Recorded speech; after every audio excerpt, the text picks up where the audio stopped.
Senator Lacson, anyari! Nawala na ang hearing! Bakit biglang nawala? Mukhang may pumuposisyon dito Pero na si gustong maging administration candidate. Ayun.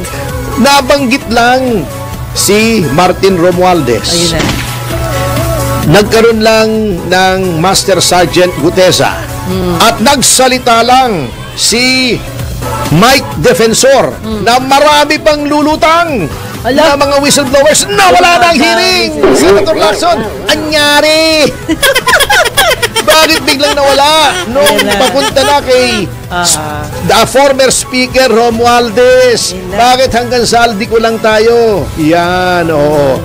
Mga galawan Pagkatapos ng privilege speech ni Senator Escudero na tinuturo si Martin Romualdez, biglang pinadalhan ng sulat si Cheese Escudero, pina-explain yung contribution niya.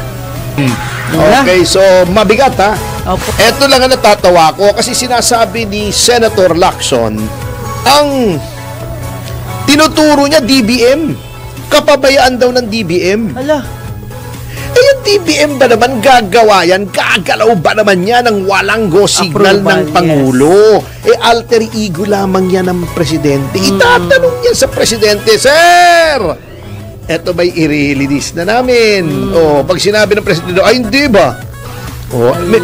Kukontrahin ka ba nung Secretary? Di ba? So yun ang sinasabi ko. Hindi makakatakas ng ultimate responsibility ang Pangulo para dito sa unprogrammed appropriations na ginamit sa mga anomalous na flood control project. Ayos. Kasi masyadong kingkoy nagpapalusot mahirap naman yung sasabihin mo wala kang kinalaman ikaw ang nagpaparelease, di ba? Hindi tama yon. Anyway, what if may ibang tao under him? Kanino? Si Pangulo. Maraming tao under him nga ang DBM Pero sino bang nag-uutos? Yung tao ba? Hindi naman pwedeng, di ba? Bago, umiinit na ngayon, umiinit na, mga kasama. Sige. May nagdemanda kay Cheese Escudero ng ethics complaint. Doon daw sa 30 million campaign donation. Ay, di ba, discuss lang natin kahapon na yung mga donasyon na yan sa mga contractors, ang daming meron Pati ang Pangulo meron donation sa contractor na may kontrata sa gobyerno. Di ba? Kasi merong isang private lawyer na hindi malaman kung saan ang galing. Hindi natin kilala ito Itong si Marvin Aceron. Yan. Yun. Siya nag-insist? Siya ang nag-file ng isang 21-page complaint sa Ethics Committee. Parang yung final namin kay Risa Ontiveros. Sinasabi niyang yung nag-donate daw ng 30 million ay na yung Centerways Construction ay may mga kontrata sa gobyerno. Yun din, ito kita nyo naman yung mga tirada ng mga tao. After nag-privilege speech si Senator Escudero laban kay Martin Romualdez, the next day, yung COMELEC chairman na natin na napakagaling na hindi sinusunod yung halal ng taong bayan, 2.3 million Duterte Youth, hindi mo paupuin. Yung sa Maynila, paupuin mo yung natalo, di ba? Marami, kamoting kahoy ito alam mo na yung mga galawan pagkatapos ng privilege speech ni Senator Escudero na tinuturo si Martin Romualdez, biglang pinadalhan ng sulat si Cheese Escudero, pina-explain yung contribution niya, yung contribution ng 30 million. Di ba? Ba't hindi mo rin pa-explain yung iba? Ba't hindi mo rin pa-explain yung Pangulo? On record naman yan nasa SOSE naman yan di ba di ba? Ba't nga ganun, Pili lang ba? Yung statement of contributions and expenditures na required ang kada kandidato, win or lose yan by the way. Kahit all lots, dapat mag-file ka. Yun lang. yung sinong saan ang galing yung pondong ginamit mo sa kampanya Opo. at saan mo ginastos. Ayun. Oo, yun. Yun ang nangyari. Okay.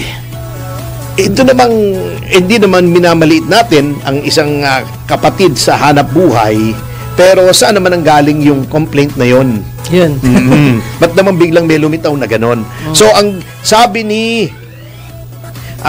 ni Escudero ay, pakanalang naman yan ni Speaker Martin Romualdez. Yan, ha?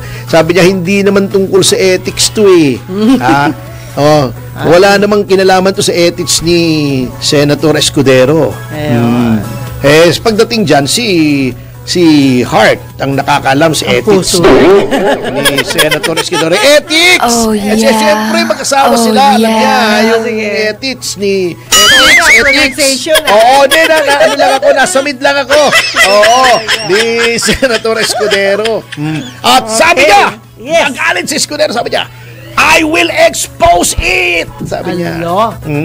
For the political sham that it is. Yan. Ilalantad ko yan. Batuhan na talaga, no? Wala. Okay, so mabigat ha. Opo. In the meantime, bakit wala hindi na nagtuloy ang hearing ni Senator Lacson? Nawala. Ang akala namin October 1 meron. Oh, di ba? October 3 na Monday, walay. Nabanggit lang si Martin Romualdez. Ayun na. Nagkaroon lang ng Master Sergeant Gutesa. At nagsalita lang si Mike Defensor na marami pang lulutang na mga whistleblowers na wala ng hearing. Senator Lacson, anyari? Bakit biglang nawala nung Ayan na. papunta na kay the former Speaker Romualdez? Ayan na. Bakit hanggang saldi ko lang tayo? Yan, oo. Mukhang may pumuposisyon dito Pero na si gustong maging administration candidate. Ayun. Pero si si Congressman Saldico, talagang nagsabi siya sa final say niya na hindi daw siya pwedeng maging mastermind. Dahil hindi daw Ba't naman siya... final say? Namatay ba? Hindi pa.